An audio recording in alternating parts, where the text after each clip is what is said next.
quise adecuarlo a lo que estamos viviendo y la gran posibilidad que tenemos de que esto por fin pase a ser historia, tal vez un poco difícil de recordar o de dejar plasmado exactamente qué pasó en los libros, porque todo se vuelve estadística y cuando perdemos a alguien es mucho más que un número, es alguien al cual amamos y extrañamos.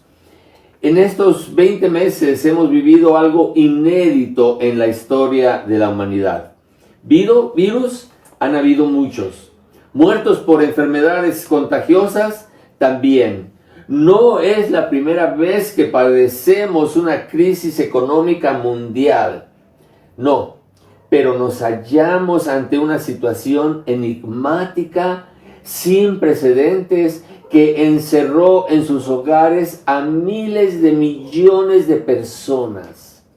Algo paradójico es que en la era de la comunicación, las noticias son tan contradictorias que ya no sabemos a quién hacerle caso. Y por si fuera poco, no existen señales que nos ayuden a orientarnos.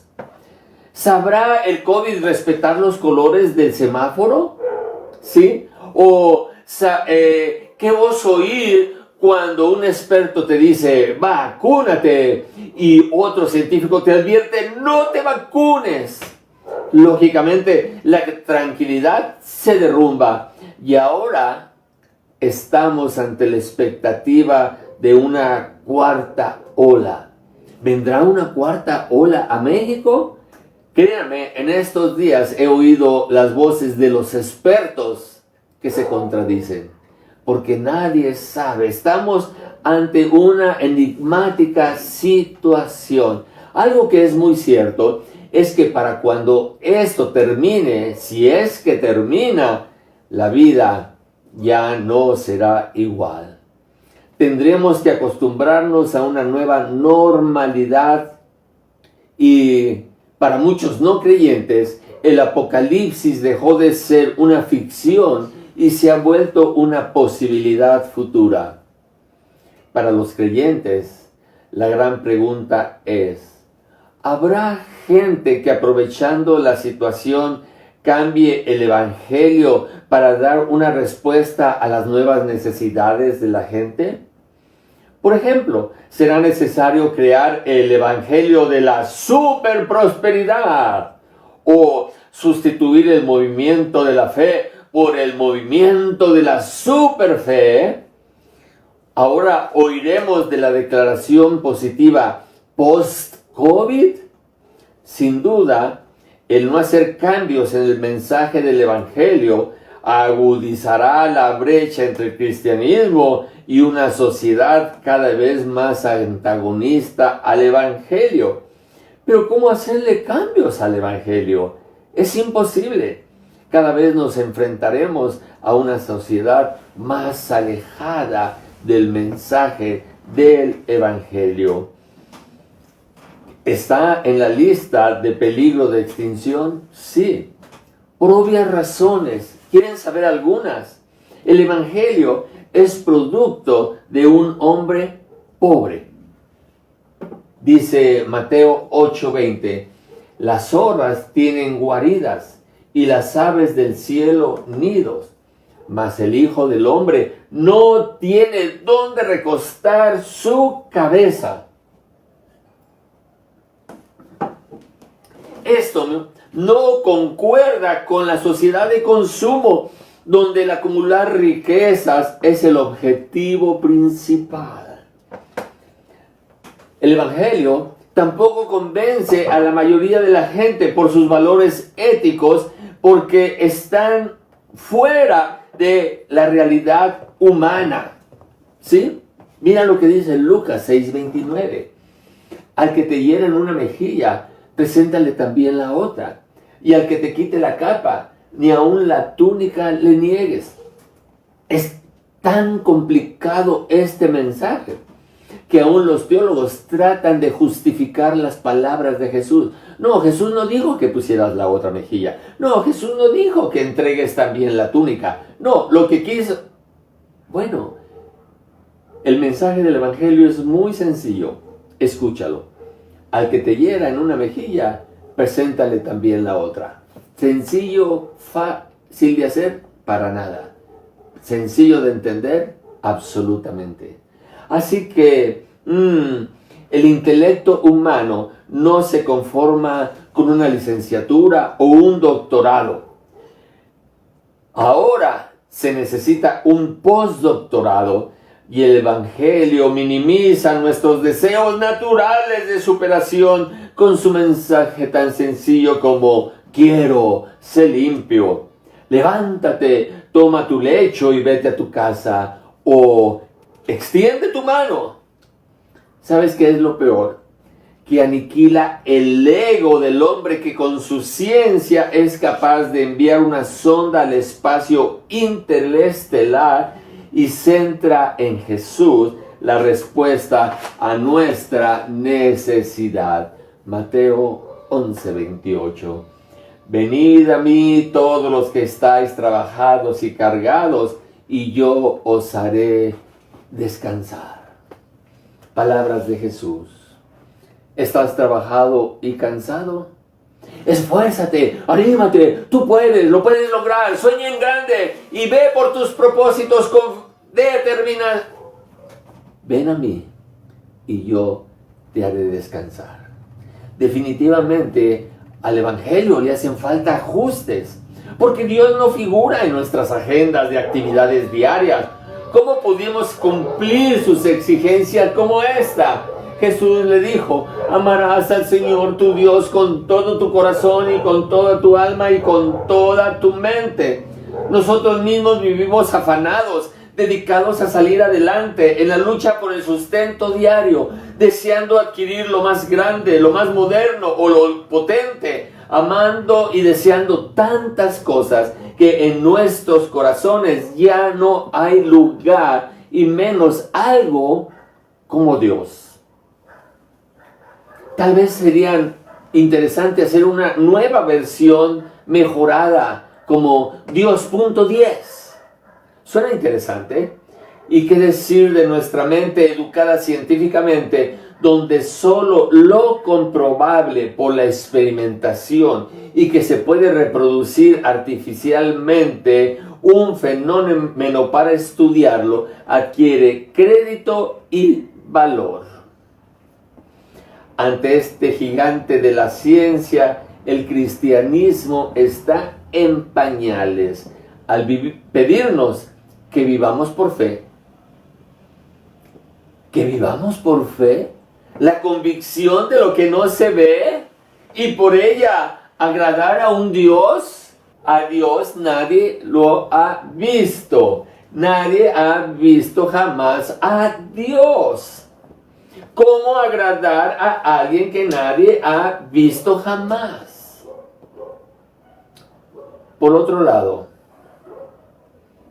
¿en verdad cree Jesús que es posible vivir en el siglo XXI siguiendo sus mandamientos? No os afanéis.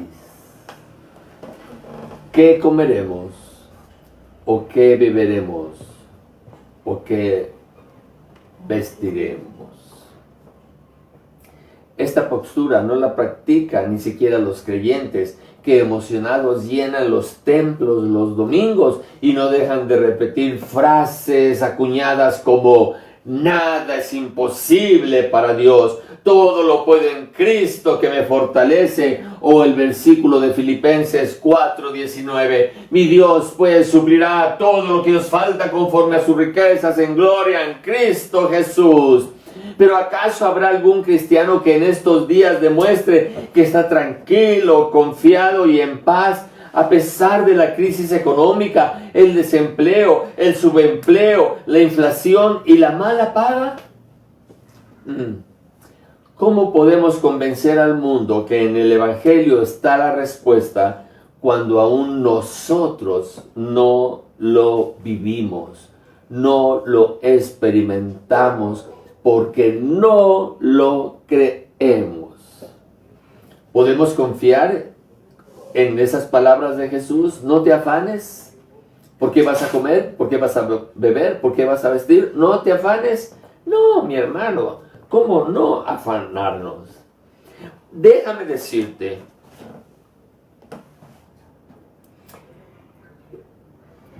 si Jesús estuviera hoy en el mundo, su opinión de los actuales creyentes o de los líderes sería la misma o sería diferente de hace 2000 años. Todo lo que os digan que guardéis, guardadlo y hacedlo, mas no hagáis conforme a sus obras, porque dicen y no hacen. ¿Estará hablando Jesús a los fariseos de su época? ¿O estará hablando Jesús a la iglesia actual? El mensaje del Evangelio no necesita ser cambiado para darle nueva vida. Es nuestra vida la que necesita ser cambiada por el Evangelio para que se vea su mensaje. A 21 siglos de distancia, el mensaje del Evangelio sigue vigente y es útil para perdonar, restaurar, liberar, justificar, santificar y glorificar. No nos satisface la sencillez donde Cristo es la única respuesta, porque a nosotros como humanos nos gusta ser parte del proceso y sentir que podemos lograrlo si nos esforzamos. Pero el Evangelio nos desnuda y nos muestra la incapacidad del mérito humano para obtener perdón.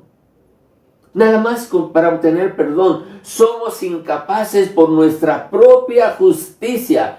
No tenemos la menor posibilidad de brillar, ni aún siendo celosos cumplidores de la ley. Por las obras de la ley, ningún ser humano será justificado delante de Dios, porque por medio de la porque por medio de la ley es el conocimiento del pecado. En cambio, la Biblia nos enseña la única posibilidad de ser perdonados y aceptados por el Padre, que es venir a Cristo. Vamos a leer lo que dice Romanos 8:1. Ahora pues, ninguna condenación hay para los que están en Cristo Jesús. ¿Cuánta condenación? Ninguna. Ninguna condenación significa perdón total de todos nuestros pecados. Pero para los que pecan, porque gracias a las nuevas leyes, lo que antes se consideraba inmoral o inaceptable, hoy es legal. Gracias a las nuevas leyes, lo que antes se consideraba inmoral o inaceptable, hoy es legal y cool. ¿Para qué pedir perdón de algo que no necesito pedir perdón? No necesito el perdón de Dios para sentirme bien. Hoy cientos de miles de personas viven liberados por sí mismos, haciendo y decidiendo sobre su orientación e identidad, sin necesidad de ningún Salvador que venga a liberarlos. El reto de la iglesia es mayúsculo, porque ya no basta hablar del mensaje del Evangelio como solución a los problemas, cómo cambia a la gente, cómo trae paz y felicidad.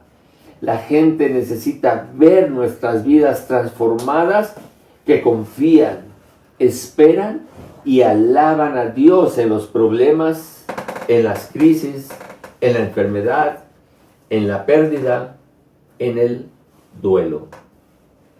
Al pasar por una crisis es una oportunidad magnífica de crear nuevos testimonios para la gloria de Dios. La nube de testigos que está en nuestro alrededor nunca darán la gloria a Dios por tu trabajo estable y tu sueldo fabuloso. No, nunca lo harán. Pero si a tu vida llega el día de las vacas flacas, o tus labrados no dan mantenimiento, y ven que tú confías en Dios, en sus propósitos, confías en su palabra y en su promesa, que nos dice, por ejemplo, Salmo 9:9, Jehová será refugio del pobre, refugio para el tiempo de angustia. Y ven que aún en la angustia, tú estás confiado en Dios y esperas que Dios sea el que resuelva la situación. Tu ánimo se mantiene porque Dios es tu refugio. Sin lugar a dudas, querrán oír lo que Dios ha hecho por ti. Pero si en lugar de eso, ven tu frustración, ves que estás enojado, te sientes sin salida, atrapado y decepcionado de la vida, déjame decirte, la pregunta será totalmente diferente. ¿Dónde está ahora Dios? El Dios que cantaba y que glorificaba y que decía que nada es imposible para Dios, que Dios suplirá sus necesidades, pero se la pasa quejándose, se la pasa lamentándose, se está frustrado, está enojado con la vida. Bueno, la gente le da gloria a Dios y se acerca o se aleja porque se da cuenta que nuestra fe es vana. No es el Evangelio el que necesita adecuarse a nuestra vida. Es nuestra vida la que necesita adecuarse al Evangelio. El domingo dijimos que Dios y su palabra son coexistentes. Donde está Dios está su palabra. Y donde está su palabra está Dios. La Biblia es la palabra escrita de Dios. Jesús es la palabra hablada, el logos de Dios. Así que la próxima vez que leas la Biblia, pon atentos tus oídos y pide a Dios dirección, consejo, fortaleza y que tú puedas reflejar en tu vida la obra maravillosa que hace Él en el corazón. Podemos vivir en el presente y mirar hacia el futuro porque conocemos la soberanía de Dios y su amor reconciliador. Encontrar en el Evangelio consuelo, fortaleza e inspiración en la palabra de Dios para nuestro diario vivir. Así que la petición de Job se convierta en nuestra oración. Job 42:5. De oídas te había oído, mas ahora mis ojos te ven. Dios habla. Dios habla. Pon atentos tus oídos y hablará a tu corazón.